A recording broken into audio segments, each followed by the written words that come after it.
this is an argument I have with one of my daughters who wants him to come in. God help us. His probation in the US.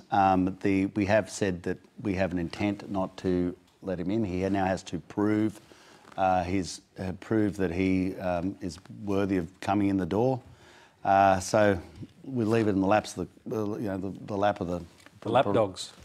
That's where you got into trouble. That's where you got into trouble last time. Just on that, you know that if they had New Statesman, which I read from time to time, their big issue in England was that they believe that rabies is going to come into England by reason of people bringing in lapdogs. 55,000 people died of rabies last year around the globe. We can't just change the laws because someone's a movie star. Here. Let's move to our last question, related subject anyway, from Ruby Liu. Prime Minister Turnbull has committed $100 million to a domestic violence action plan. Why are we seeing this funding directed to CCTV cameras in violent homes instead of to emergency accommodation or primary prevention programs or legal centres? Catherine King, start with you, and we've got a little time for this. It's a really important question. Our services are already overwhelmed and women are being turned away every single day. The money needs to go to services. And is it your understanding that it won't?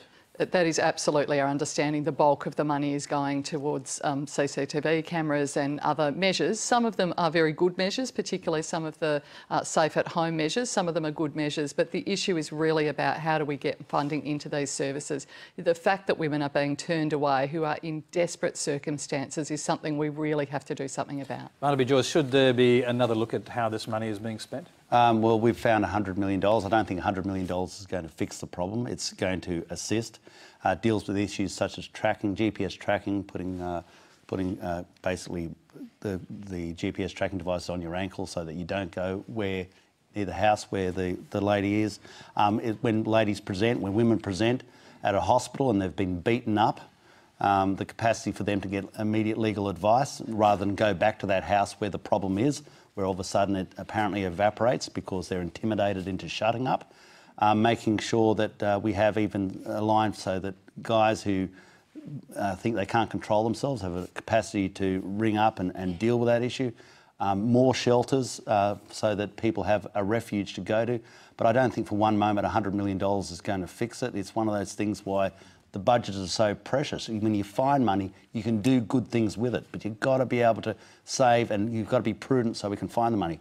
I think ultimately it's a cultural change and we're all going to be part of that.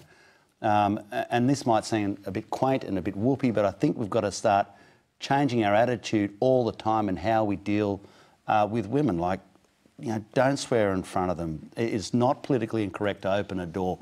All these things so we can change the attitude so we can show that we respect people. Because if you don't respect from a younger age, then how are you going to develop it later on? Lizanne?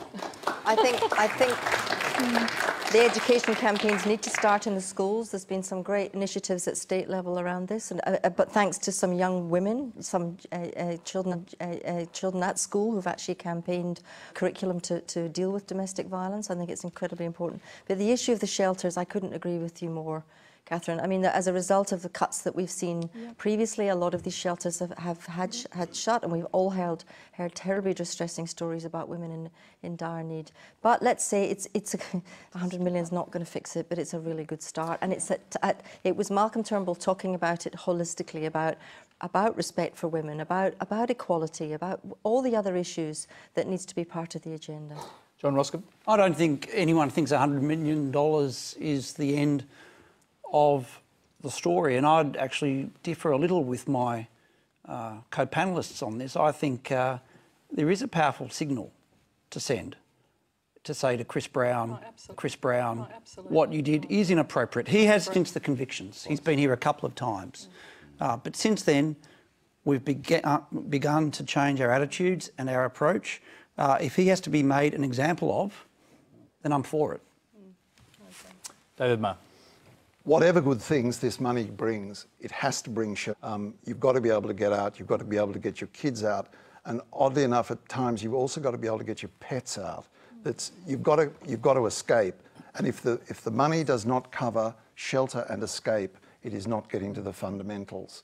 And perhaps, Barnaby, there needs to be some education in schools to teach people to walk through doors ahead of women. I don't. And I think and maybe we've got to that's stop. the thing, David. If you get to a point where you just ridicule everything, we are trying as much as possible to create an area where you build back into society that sense of respect. So I agree with you completely, but the slip It's highly less likely that someone is going to belt someone in the face if they've been brought up in an environment where you've got to respect women. You've got to respect women. I absolutely agree with you. I think that slippery slope starts by standing back and allowing a woman through the door first. I really do not.